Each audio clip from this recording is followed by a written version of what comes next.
This is Sean with Silo Car Stories. I'm standing here with Ross Bentley. How are you doing today, Ross? I am blown away by what's here.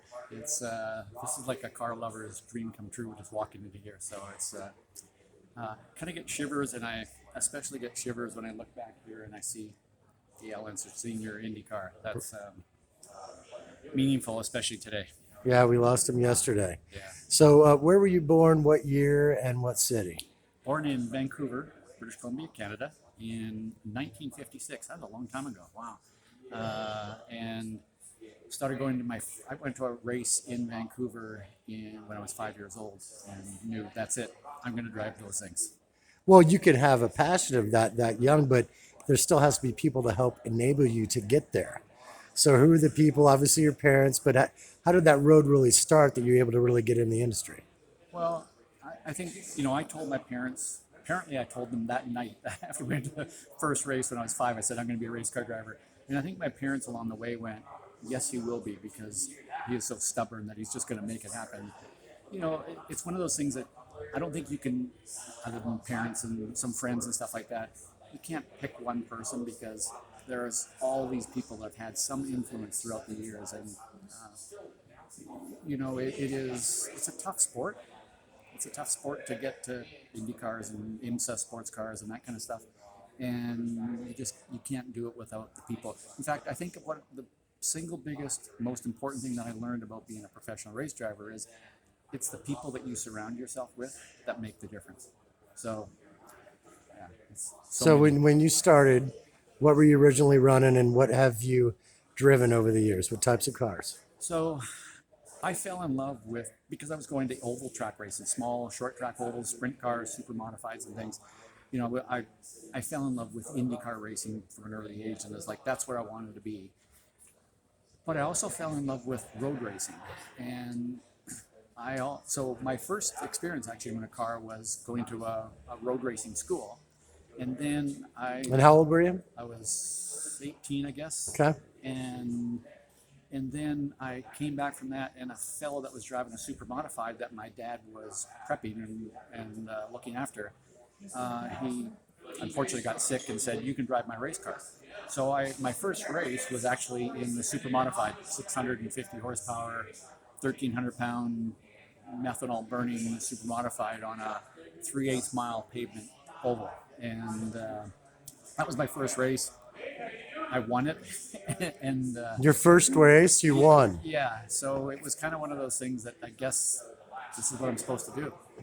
And so then I went on, but the following year I went road racing, raced in Formula Fords, and then moved up to Formula Atlantic, and kind of, I don't know, fumbled around for a bunch of years because I could never get enough sponsorship or budget to really get to that next level and to really prove myself. But I bounced around from Trans Am to sports cars to one-off Formula Atlantic race and that kind of stuff. And then it was actually when INDYCAR had its first race in Vancouver, my hometown.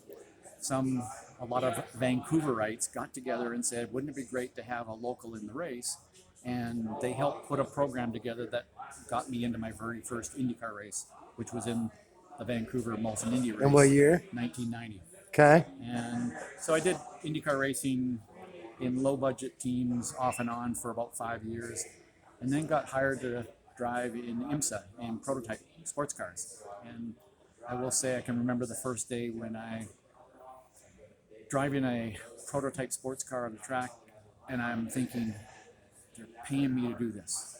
And I started laughing inside my helmet, because I was thinking, this is like the greatest scam in the world, that they're paying me to do something that I love this much. So, where are some of your favorite tracks? My next one. Your next one. Yeah. Your next one. Yeah. So, people say, what's your favorite track? And yeah, for me, it pretty much is, I've never met a track I didn't like. So there is that. I love Phillip Island in Australia, is a blast. Le Mans is special. I've been going to the Nürburgring in Spa in Germany and Belgium, and the Nürburgring is mind-boggling, 14 miles long, 170 corners. In North America, it's such a toss-up. It's Canadian Tire Motorsport Park or Mosport in Toronto, because it's so fast. It's just it's when you get a lap right there, you just like, wow, I did my job today. But Laguna Seca, it's in Monterey. I mean, how beautiful can it get? And the track is wonderful, and you got the corkscrew, and then I can go to Sebring, and Sebring's not.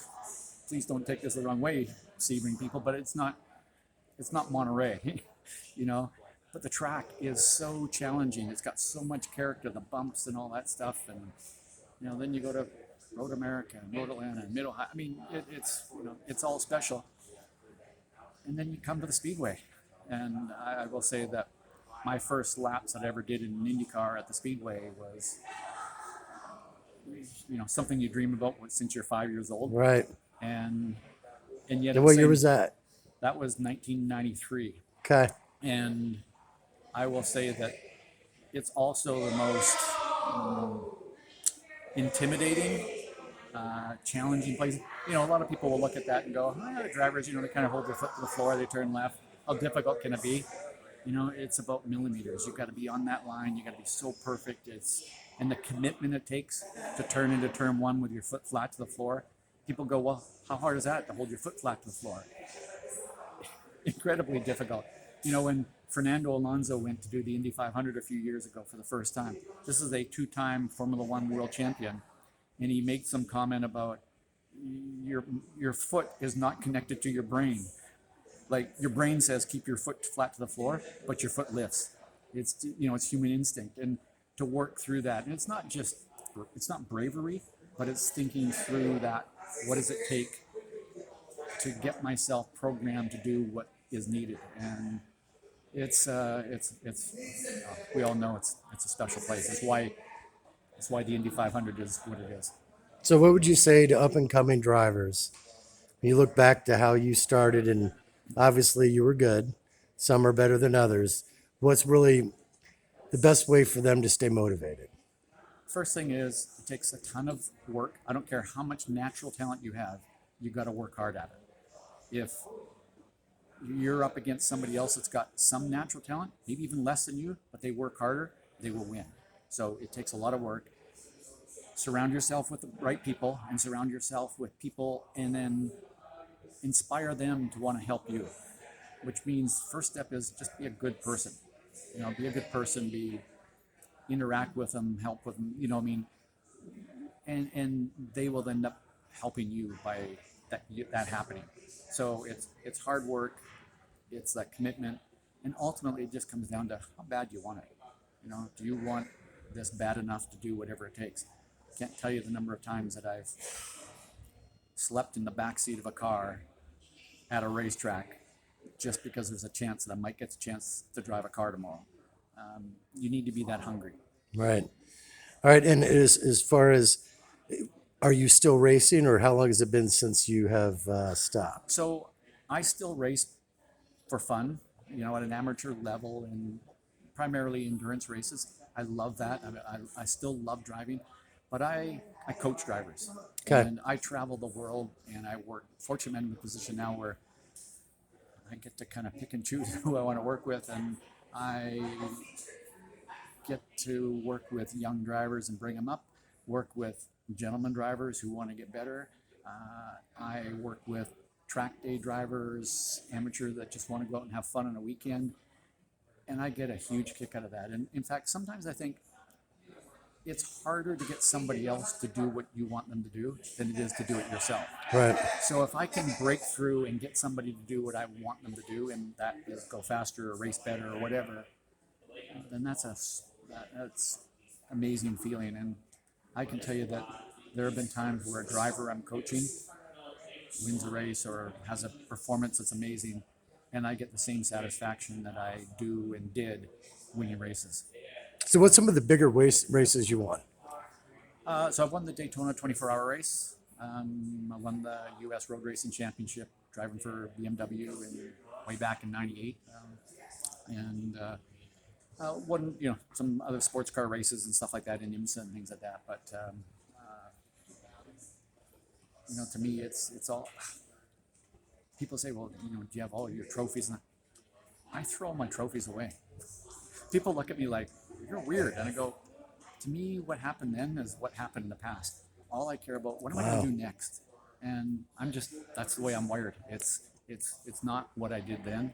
It's what am I going to do tomorrow and the day after that. So some of the guys that you've loved racing against, who are some of your favorite guys you've loved racing against? Well, I'm going to say racing against. I mean, one of the guys that I think the world of is Al Unser Jr.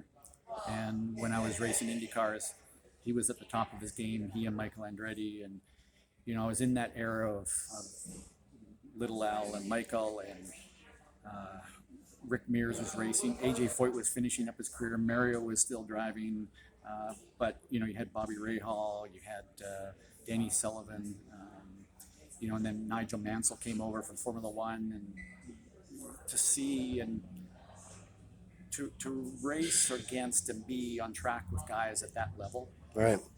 you see the commitment. I can remember one time at the Michigan 500, turning into turn one, my foot flat to the floor at 225 miles an hour or something like that, and Mansell kind of swooped around the outside of me, and there's that, and you just look at it and go, that's commitment, because that spits you into the wall. You're hurting pretty bad, Right. and that's the best case scenario. Wow. So again, it's not bravery, but it's commitment, and it's how bad you want it. And there's a huge belief piece. So racing against guys like that was an incredible experience. When I moved over into sports car racing, I think a lot of people look at sports car racers and say they're not as good. I disagree. They are just as good. There is a level of intensity that's a little bit different, and actually, I would say that today's sports car racing, the level of intensity is as high as any other form of motorsport in the world. And yeah, so racing against guys, I mean, some guys that are maybe not as big a names, but guys like James Weaver and Andy Wallace and people like that, and Wayne Taylor and people like that they were good, hard racers, and but fair. And it just, as I said, that I'm racing at Daytona in the 24-hour race one time, nose to tail is leading. Max Pappas was in one of the other cars right behind me, and we were like nose to tail for 2 hours straight. And I remember getting out of the car to hand off to my co-driver and actually walking down pit lane or the back of the paddock area and looking for Max. And Max is coming the other way, and we hugged and went, yes, that was fun. That And was it's like, awesome. we're going to race as hard as possible, but you get out of the car and go, man, that was good racing. So That's the family, right? yeah. That's it's cool. And yeah, there are drivers. There are drivers that I see today, and I go, there was a time when I hated you, but now I realize you're actually a really good person. Right. It's just you're so competitive at that point that yeah. But I know a lot of race drivers that I didn't like when I was racing against them, and now today they're my good friends. That's beautiful. Yeah. All right. Well, I thank you for your time tonight. Hope you enjoy the event here with Haggerty. And did you have a good time at PRI? PIR is awesome because you get to meet so many of your good old friends that you don't get a chance to spend time with at the track. Right. And yeah, I'm here with Garmin and showing off their Catalyst device, which is really cool. And the stuff that Haggerty's doing is really fun, and being able to come here and sharing all of this. Right. You got cars of every shape, size, and era in here. Well, listen, I appreciate your time, and this will be at Silo Car Stories and voicesofracing.com. Thank you. You got it.